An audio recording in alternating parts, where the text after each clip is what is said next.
Hey guys, and welcome back to our channel How to Guide. In this tutorial, we're gonna look at how to display the shop in your Linktree profile. Now let us begin. Well, do note that I have already logged into my account. In case you have not, do it right now.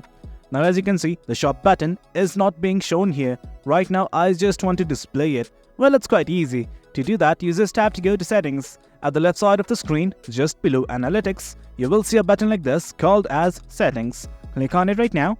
Well, once you click on it, you will be redirected to the settings page. Do note that there are lots of options, but what I'm gonna do is simply scroll down till I see something called as shop.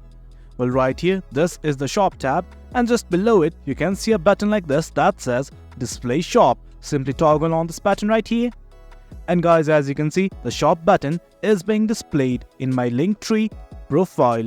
That is it guys. Do note that you can also set shop as the main tab or preview shop on link pages. That is it guys. That's the gist of it. Hope you guys found this video informative, and for more content like this, do remember to hit like, share and subscribe. Your support fuels us.